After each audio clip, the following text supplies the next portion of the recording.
are inheriting a difficult situation from the outgoing administration, and they're trying everything they can to make it more difficult.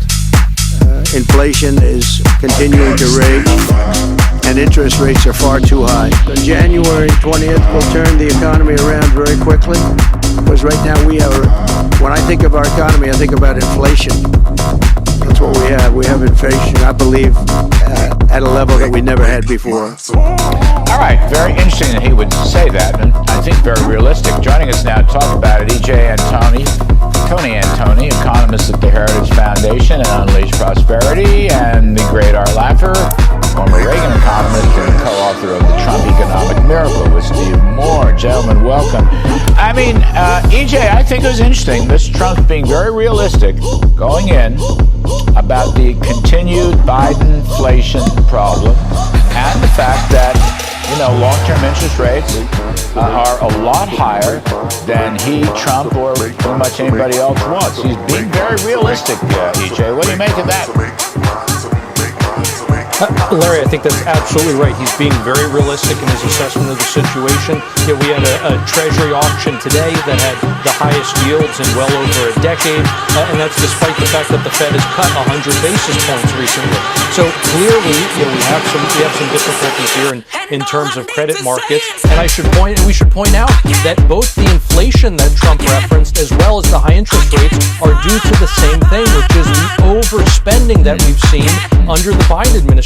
They have racked up over $8 trillion in debt, but let's also remember that they've run down the Treasury's cash balance by about $1 trillion as well. So their net overspending, if you will, is over $9.5 trillion. I mean, that's a quarter of the entire national debt. I mean, Arthur, I don't know. This spending they're doing, a lot of it, I mean, actually, they're still spending out COVID money, which is insane. They're also still spending out the misnamed Inflation Reduction Act money. I don't know how much of that goes directly into checking accounts, but if it does, that's the stuff that we saw a couple years ago, and that's the stuff that increases the money supply and causes inflation. So I would think, and that might hear your proposal, the Trump administration has got to do some very serious budget cutting, okay? The Doge brothers, Russell Vought, and Scott Bessent, they got to do some serious budget cutting along with tax cutting. Yes, they do, and they should have done it long ago. I mean, that's what the OMB is all set up to do, is give you all the tools to be able to go in there and find out where the waste, abuse, and fraud is. And I think with Elon Musk and Vivek Ramaswamy, they're going to be able to find lots of areas where they'll be able to cut, which would be just absolutely wonderful, Larry. As you know, I was the first chief economist at the OMB. You were 10 years later, by the way. You and I shared that position. And this is really doable. I think it will be done. I think what we really want to make sure we don't confuse is bringing down inflation is great. And that will bring down the inflationary premium on interest rates, and that would be wonderful. And Biden has done a really bad job on this. But also, once we start that economy growing, the expected real return on capital is going to be rising very sharply. And this is the one thing we really want, is higher returns on capital, higher productivity, higher growth. That will have two effects, as Mondale pointed out. One, it will raise the real rate of return, but two, a higher real rate of return means there are more goods and services available, which means lower inflation, which means a lower inflation premium.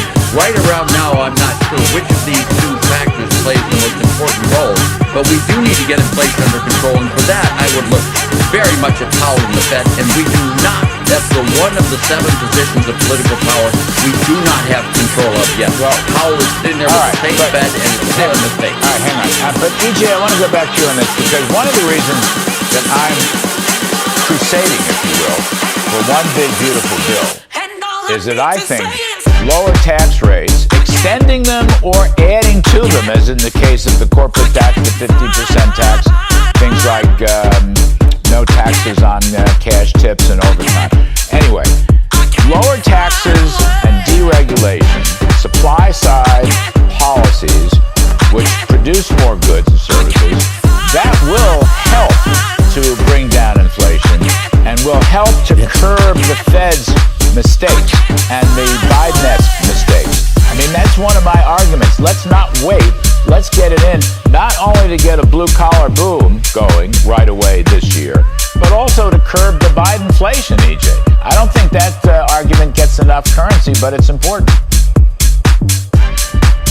Larry, you're absolutely right, especially when we remember the basics about inflation. It is fundamentally too much money relative to the size of the economy, right? Too much money chasing too few goods and services. And so even if Powell is going to continue to allow M2 to grow as he has been doing again, if we can grow the economy faster, which I think is really what we're talking about here with those tax cuts, with those incentives to work, right? Dr. Laffer has talked countless times about how tax on income, if you tax it, you're going to get less of it. This is providing a disincentive to work.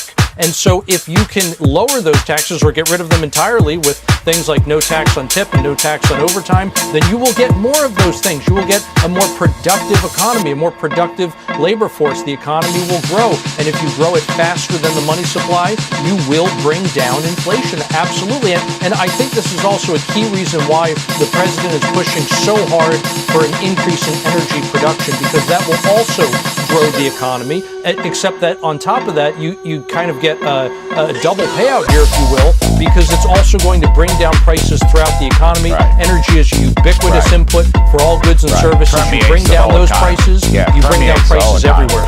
Arthur, I got a minute left, but I want to get this in. Larry Lindsay writing today, brilliant Larry Lindsay. You know, United States imports about $5 trillion a year, $5 trillion. If you have a 10% ring around the collar, to use Mr. Trump's phrase, 10% universal tariff. The Washington Post article yesterday, the day before, was fake news. But if you go with a 10%, that's $500 billion a year. Okay? Let's assume the tax cuts go through, and the deregulation, and the energy. I don't see a problem here. I don't see an inflation issue. Europe has a 20% value-added tax. 10% baseline tariff, that'll give you $500 billion a year. That'll pay for a lot of tax cuts on Laffer. You know, might even go beyond what they got. I don't think people have factored in Mr. Trump's determination to work the tariffs as part of his America First economy. What do you think? That's true. And if you go back prior to 1913, tariffs were the primary revenue source for the United States, Larry. They can be a large source of revenue here as well.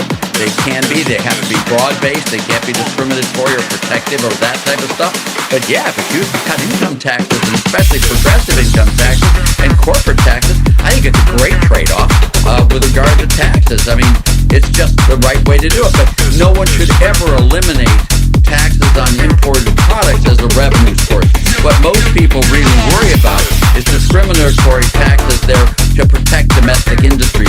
That's not what you want. But what you want to do is have a broad-based tax on imports would be a very understandable component of an overall tax system. It goes to low rates, broad-based, flat taxes, and we're cutting those rates, high rates. That's really critical. And if you fund it with some of the tax cuts on tax increases on trade, you have me on board. Right.